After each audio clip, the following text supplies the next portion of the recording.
Hi, I'm Lloyd Swain with Charter Channel 3, and thank you for joining us today.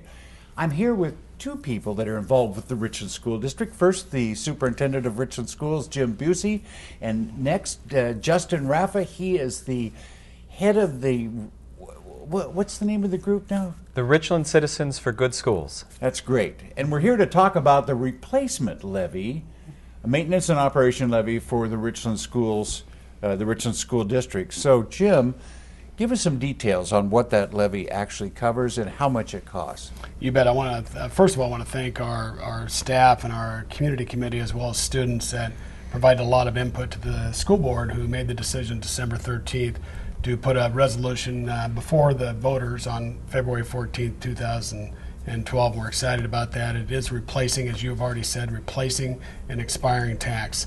Again, 2 years, we actually increased the amount slightly by 5 cents per $1,000 of assessed valuation. So if you had a $100,000 home, increase of about $5 per year would be the impact. We raised a little over $1 million more per year with that increase in the levy, and with the recent cuts we've had to our local educational funds from the state in particular, this will help offset some of those cuts. Not all of them, but some of them. What type of programs do these levies cover and help fund? Well, in general, special levies, local levies were established to provide opportunities for before and after school programs and very traditional things such as athletics and activities and some of our music programs and our art programs after school.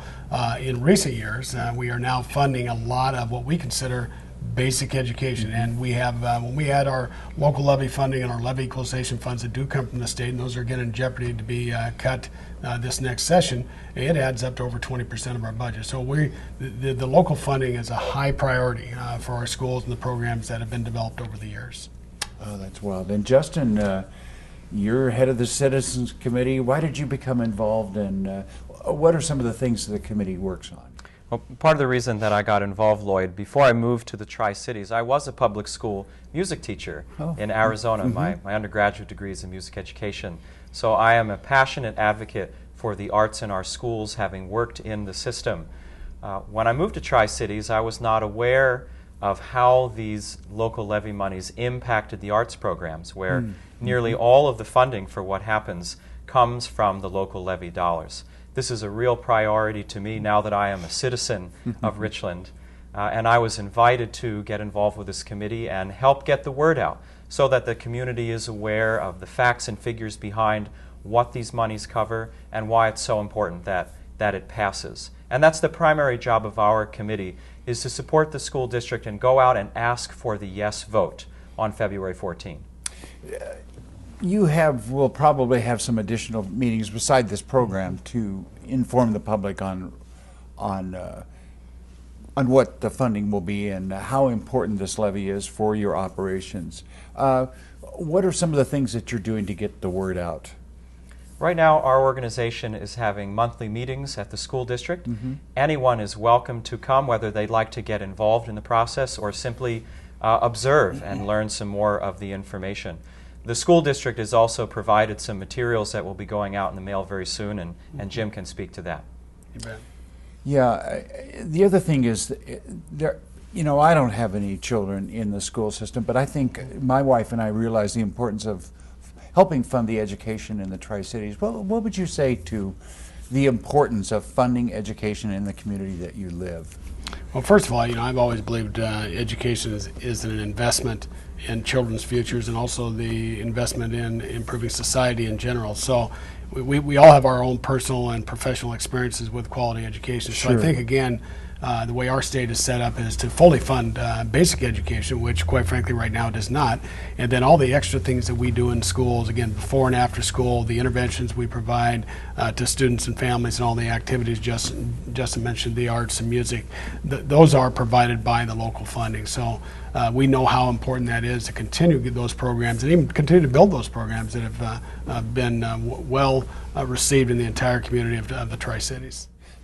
You all seem to be, and the educators that we've talked to in these programs really are very good stewards of the tax money that's used.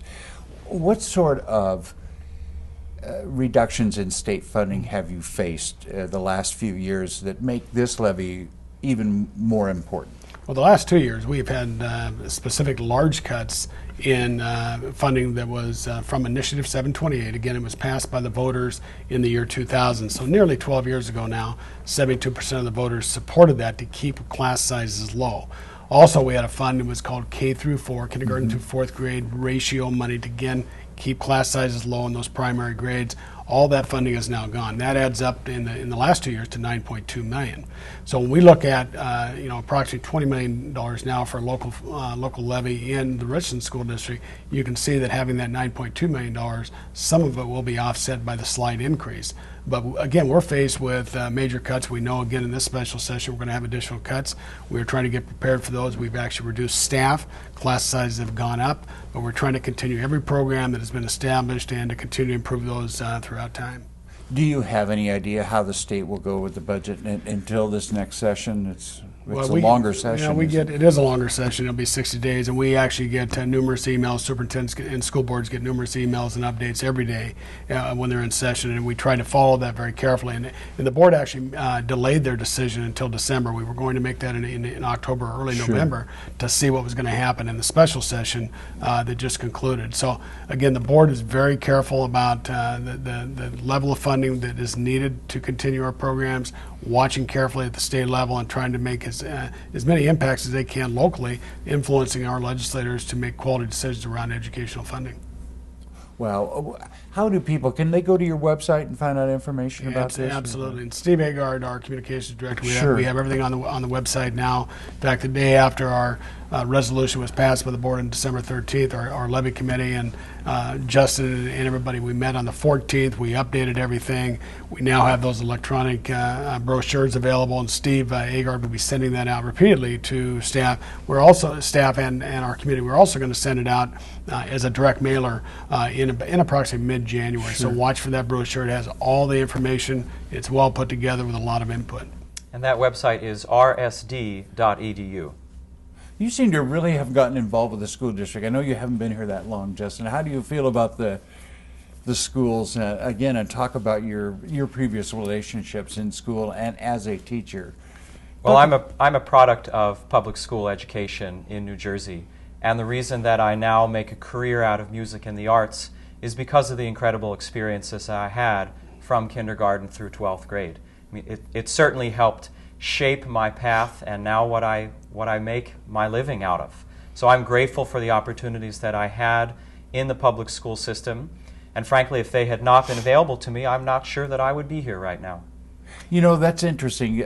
Not only beside the reading and mathematics and so forth, but those after-school funded programs, athletics and music, really help round out the character building of students, don't you? Don't you think? Well, absolutely, and we always talk about that well-rounded education, and it takes all of those activities and all those areas that are not covered throughout the day, and we add that value in the evenings and again on the weekends. If you look at our facilities, they're used, sometimes almost 24/7, and we're proud of that. We like to see our students and our families involved with our schools, and again, that local funding to help support that is absolutely critical. The community does support education, though, doesn't it? And we have a pretty good record in the past of supporting all these. Yeah, it's been wonderful support, and just looking back in the recent past, the Richland School District, we were in the mid-60s yes percent. We need 50% plus one vote with a simple majority now with maintenance and operations levy. So we're looking forward to great community support again, and we just want to provide as much information. As Justin mentioned, the website, but we encourage people to call, come to our meetings, let us know if they need more information, and we'll try to get that to them in a timely manner. Richland citizens should be really proud of the way that their school district has handled these increasing cuts from the state level. Richland has not cut any of its programs. So the quality arts and athletics that we are all proud of, that we all enjoy going to games, going to performances, the quality of those programs have been maintained without any cuts. And I think the school district has done a remarkable job making that work. There are some staffing cuts that they chose to make in light of these budget cuts.